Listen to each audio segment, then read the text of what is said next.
Halo, selamat malam semuanya. Hari ini kita akan membahas tentang peran komunikasi verbal dan non-verbal dalam pengembangan personal publik mahasiswa. Dalam era globalisasi yang semakin berkembang, mahasiswa manajemen dihadapkan pada tantangan yang semakin besar dalam membangun dan mempertahankan citra diri mereka di tengah persaingan yang ketat. Personal publik yang tidak hanya membantu mahasiswa dalam berinteraksi dengan rekan seprofesi pada profesional untuk dunia bisnis, tetapi juga memainkan peran penting dalam membuka peluang karir untuk mengembangkan diri. Untuk mencapai hal tersebut, kemampuan dalam berkomunikasi secara efektif, baik secara verbal maupun non-verbal, menjadi elemen yang sangat krusial. Komunikasi verbal melibatkan penggunaan kata-kata, baik secara lisan maupun tulisan, yang digunakan untuk menyampaikan pesan secara langsung dan jelas. Mahasiswa ilmu komunikasi perlu memiliki kemampuan berbicara yang percaya diri. Di sisi lain, komunikasi nonverbal seperti gesture atau bahasa tubuh, ekspresi wajah, kemudian intonasi suara, memberikan sinyal-sinyal yang kuat tentang bagaimana sikap, emosi, dan kepribadian dari seseorang.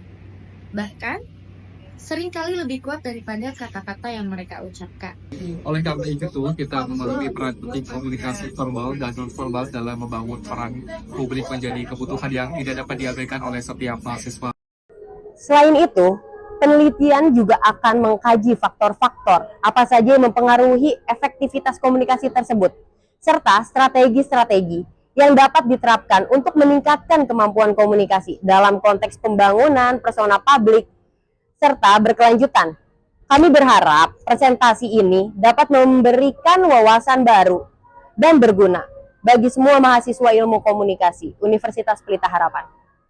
Dengan begitu, mari kita mulai berdiskusi tentang strategi komunikasi yang efektif, serta bagaimana kita dapat mengembangkan persona publik yang kuat dalam konteks akademis dan profesional.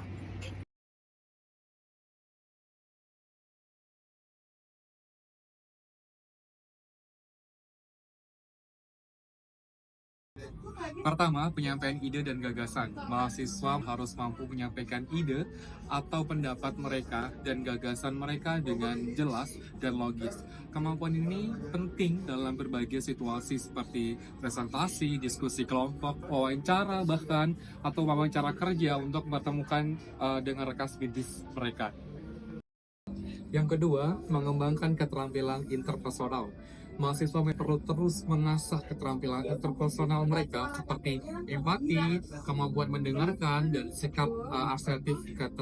Keterampilan ini tidak hanya akan membantu dalam membangun hubungan yang baik dengan orang lain, tetapi juga dalam menciptakan kesan sebagai individu yang bisa diandalkan dalam komunikasi. Yang ketiga, meningkatkan keterlibatan dalam komunikasi. Komunikasi verbal yang baik juga mendorong partisi aktif untuk keterlibatan diri audiens. Menggunakan intonasi yang tepat, memilih kata-kata yang relevan, dan berbicara dengan jelas dapat membuat audiens lebih tertarik dan terlihat dalam diskusi tersebut. Komunikasi nonverbal melibatkan elemen-elemen non-linguistik seperti bahasa tubuh, ekspresi wajah, gestur, kontak mata, dan intonasi suara. Meskipun tidak menggunakan kata-kata, komunikasi nonverbal sangat kuat dalam mempengaruhi cara orang lain memahami pesan yang disampaikan. Peran komunikasi nonverbal dalam pembangunan personal publik mahasiswa ilmu komunikasi meliputi menyampaikan emosi dan sikap, bahasa tubuh, dan ekspresi wajah. Seringkali lebih jujur dan mengekspresikan perasaan dan emosi daripada kata-kata. Misalnya, senyum yang tulus, kontak mata yang intens, dan menunjukkan antusiasme dan kepercayaan diri. Meningkatkan pesan verbal.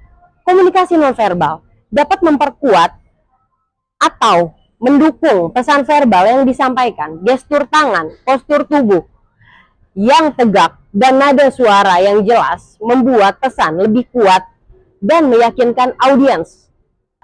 Membangun kesan dan persepsi. Dalam situasi bisnis, kesan pertama sangat penting. Cara seseorang duduk, cara seorang berjabat tangan, cara mereka menjaga kontak mata, memberikan kesan profesionalisme. keterbukaan, dan sikap positif. Keterkaitan antara komunikasi verbal dan nonverbal.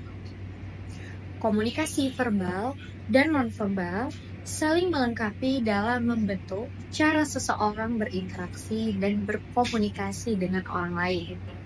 Dalam pembangunan personal publik, kombinasi antara komunikasi verbal yang jelas dan gestur tubuh yang positif sangat penting untuk menciptakan personal publik yang meyakinkan dan profesional.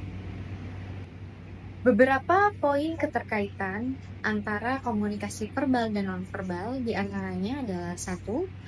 Konsistensi dari pesan. Penting sekali untuk memastikan komunikasi verbal dan nonverbal itu saling mendukung.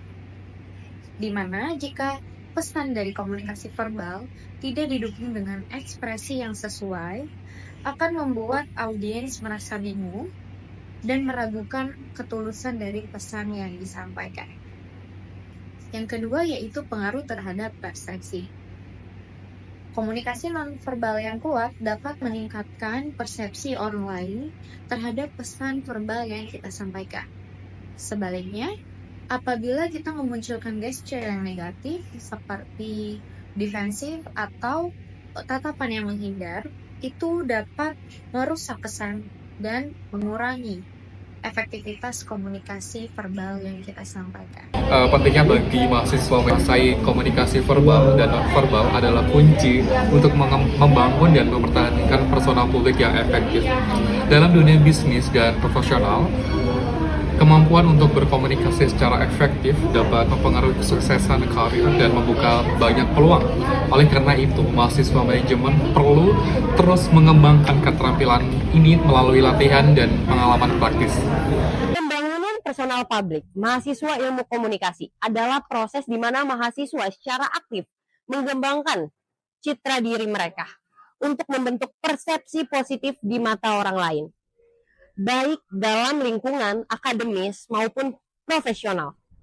Pembangunan ini bertujuan untuk menciptakan persona yang profesional, meyakinkan, dan dapat diandalkan, yang dapat membantu mereka mencapai kesuksesan dan karir dan hubungan sosial di masa depan. Berikut adalah beberapa aspek penting dari pembangunan personal publik bagi mahasiswa ilmu komunikasi. Yang pertama, pentingnya persona publik bagi mahasiswa ilmu komunikasi. Dalam dunia ilmu komunikasi, citra diri yang positif dan profesional sangat penting karena dapat mempengaruhi cara orang lain memandang kemampuan, kredibilitas seseorang. Yang kedua, menciptakan kesempatan karir. Persona publik yang baik. Yang kedua, menciptakan kesempatan karir. Persona publik yang baik dapat membuka berbagai peluang karir dari jaringan profesional dengan menunjukkan diri sebagai individu yang kompeten, yang dapat dipercaya. Mahasiswa ilmu komunikasi lebih mungkin mendapatkan tawaran magang, kesempatan kolaborasi, dan rekomendasi dari profesional dan bidangnya. Kemudian, bagaimana peran komunikasi dan pembangunan personal publik? Pembangunan personal publik tidak dapat dipisahkan dari kemampuan komunikasi yang baik.